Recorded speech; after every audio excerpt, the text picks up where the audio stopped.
this morning. I'll give you headlines of these newspapers, then after which I'll go on a short break. When I come back, I'll give you detail of some of the headlines. Please, do me a favor. Put a call through to me as soon as possible so you can actually talk about what I have said or what I'm going to say on this dial. Is here with us again.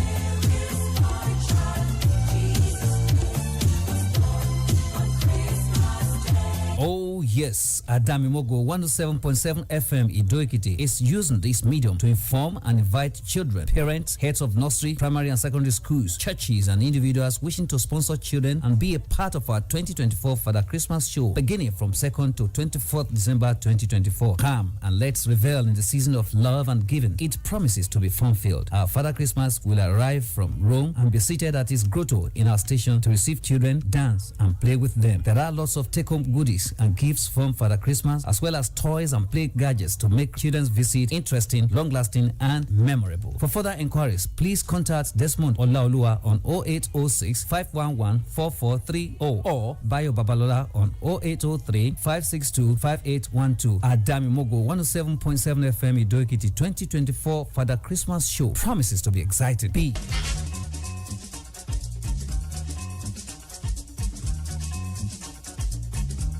Others review as protests persist in NAS.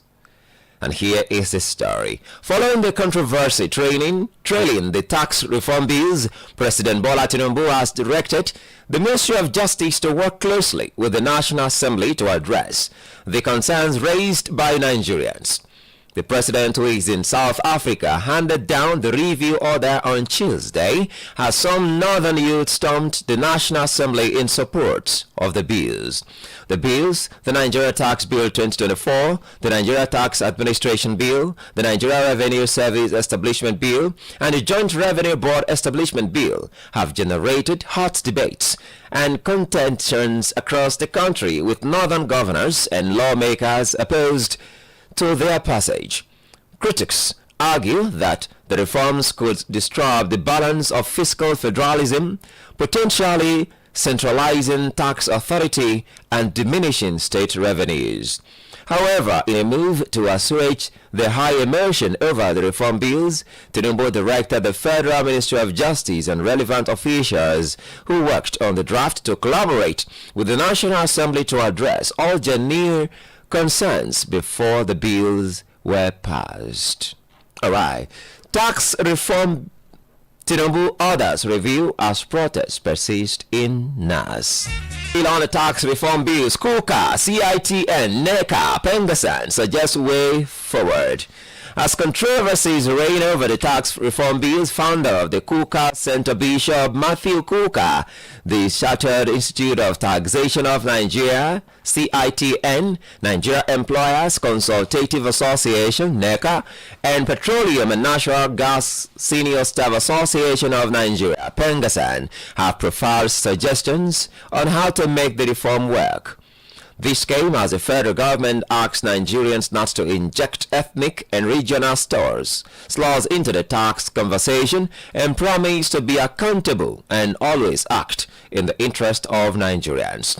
Also, the Senate, Sani Musa-led Senate Committee on Finance, which is working on the 4 tax reform bills, said that contrary to speculations in some quarters, an upward review of taxes on its own does not drive economic growth. According to the committee, production drives economic prosperity. While KUKA hoped that the reform will end elites' financial recklessness, NECA said the move was necessary but needs more data integration to be effective. On a day that some governors softened their hardline stance, Pengasan said that some provisions of the bills might affect the oil and gas industry. There are a whole lot of more things to hear or say or read from this passage. Please get a copy of the Vanguard newspaper this morning with the headline that says, Tax Reform Bills, KUKA, CITN, NECA, Pengasan suggest way forward.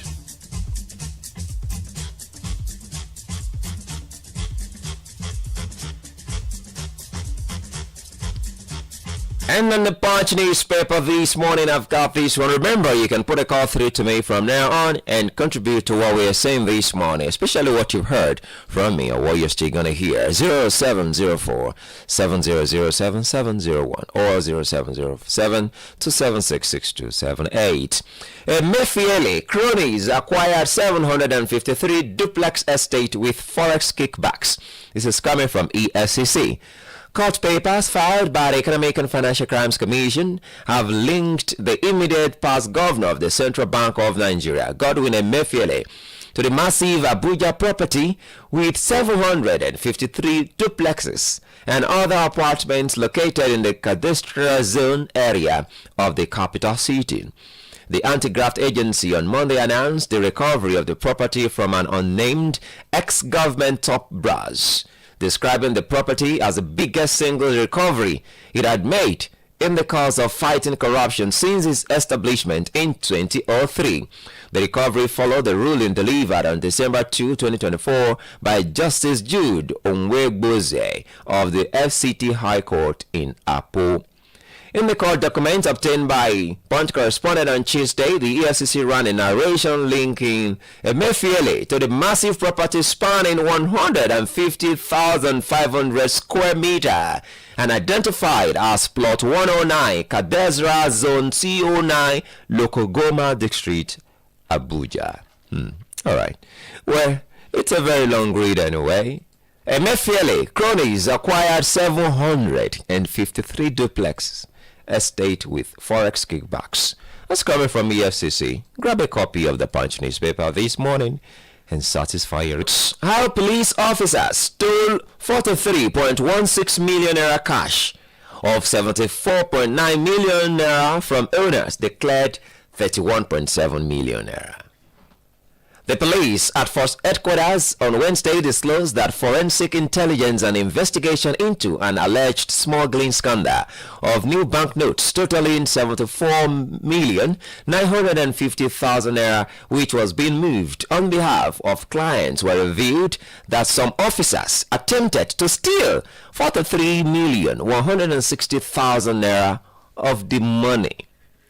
Force Public Relations Officer ACP Muyiwa Adejobi, who made this clarification against the backdrop of social media allegations that IGP Kayode Egbetokun was shielding a cartel of currency smugglers, noted, and I quote, "This group of officers conspired and stole part of the money, amounting to 43,160,000 naira, and tasked one of them to move the cash out of the FCT for hiding pending when the heat blows over." End of quote. He said the allegation of currency smuggling were thoroughly investigated. The police officers were found to have acted illegally by intercepting the cash and detaining an employee of the company which earned the money without authorization. Well, I'm sure you're really interested in this story. Please grab a copy of the Vanguard newspaper with the headline that says "New Notes. How police officers stole 43.16 million naira cash of 74.9 million naira from owners declared 31.7 million naira. Okay, get a copy and read. 0704 700 7701 or 0707 276 6278. Those are the numbers to call this morning. I have this one from the Nation newspaper. Tinubu calls for stronger Nigeria-South Africa partnership. President Bola Ahmed Tinubu yesterday called for a sustained collaboration and cooperation between Nigeria and South Africa to drive the development and progress of the African continent. He spoke as co-chairman of the 11th session of the Nigeria-South Africa Binational Commission, BNC. Tinubu emphasized the shared responsibility of the two nations to lead Africa towards a brighter future. Highlighting the long-standing ties between the two countries, he noted that successive governments in Nigeria and South Africa have consistently recognized the importance of their partnership. Tinubu stressed that the bond between the two nations is rooted not only in shared history, but also in their pivotal roles as African leaders. He called for a renewed commitment to deepening the partnership between the two nations under their respective administrations. Tinubu calls for stronger Nigeria-South Africa partnership. The story is in the Nation newspaper this morning. Hello and good morning. Good morning, my presenter. Good morning, my lovely comrade. My name is Comrade Adedoyin from Oswekiti. Thanks for calling, sir. I'm happy to join your morning tonic. My pleasure. Please take a dose. My presenter. Yes, sir. Emefiele contributed more than 75% of the present problem we have in Nigeria today. As ex-Central Bank governor. Look, to be sincere, I don't know what a man will want to become life. We came to this world with empty-handed. And when we are going back, we will go back with empty-handed. If you have 1 million structures, the moment one dies, the structure collapses. Because once children will not be able to maintain those structures. If your children don't know the way you make your money, they will not be able to maintain it. Emefiele has spoiled this country. What is it to do with 753 duplexes with so much money? What is he doing about that? I think God will save us in this country, my presenter. Then the police officers that were challenged to have stolen money or attempted to steal money, I think the federal government should be able to deal with them seriously. Because the newspaper review this morning was full of corruption here. Corruption. So if you are put in charge of a program and you cannot maintain or stand by it, the police officers, Egbatokun should take it up himself and deal with the police officers seriously. That is my contribution. Thank you so much, Comrade Adedoyin. Hello and good morning. Hello. Good morning, sir. Morning, my sister. Good to have you, sir. This All right, sir. Please go ahead. Also, I want to second that man that has spoken before me on Emefiele and his cronies.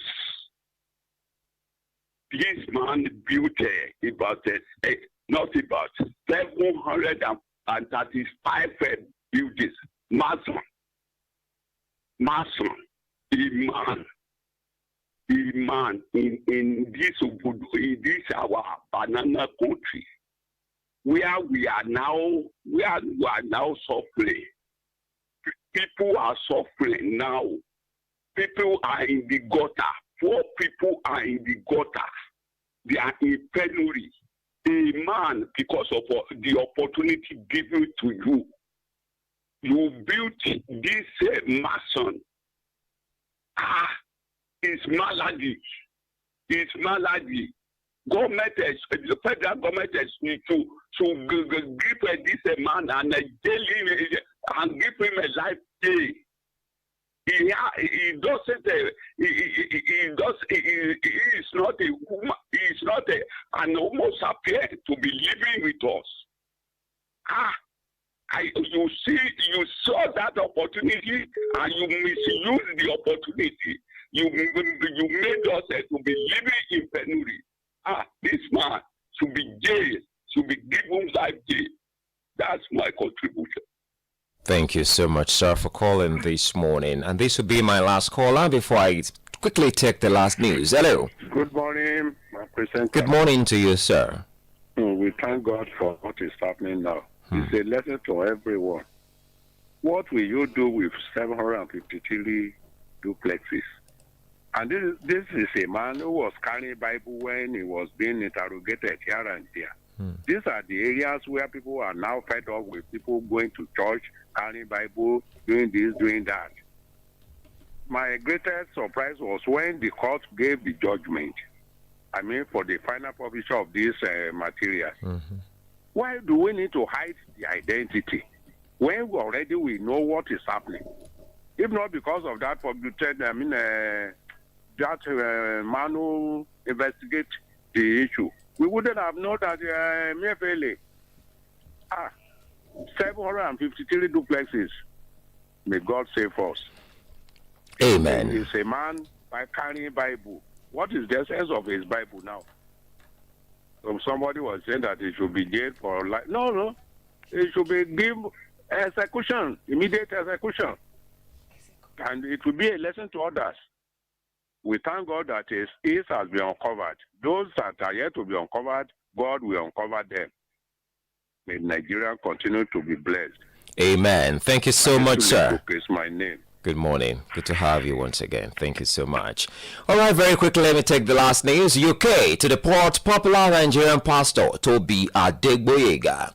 The British government is set to deport popular pastor Toby Adegboyega to Nigeria after losing his case against deportation at the Immigration Tribunal. Punch online reports that the UK government had shut down its church, Spark Nation, after investigations exposed a misuse of funds by the church leadership. It was gathered that the UK authorities closed the church after Adegboyega failed to properly account for more than £1.8 million of outgoings and operating with a lack of transparency. However, according to the Telegraph, an immigration tribunal ruled that he should be deported back to Nigeria after investigations.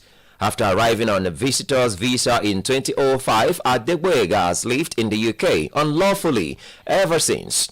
In 2019, the pastor applied for leave to remain under ECHR's right to a family life. His application was initially dismissed by a first-tier immigration tribunal before he appealed. Having been married to a British woman, the pastor claimed deportation would breach his right under the European Convention of Human Rights to a family life and failed to consider his community work with Spark. His legal team described him as a charismatic community leader of a large, well-organized church who had intervened in the lives of many hundreds of young people, predominantly from the black communities in London, to lead them away from trouble. Well, this is a very, very long read. I'm sure you might be interested in this story. Please grab a copy of the Punch newspaper this morning and read to the fullest. And that's where we're going to call it a wrap today on the Daily Dose on Adamimogo 107.7 FM. Many thanks for joining me this morning. I sincerely appreciate every one of you who participated, those who put a call through. God bless you. My name is Michael Jason Ijasan. Till I come your way some other time, please stay blessed.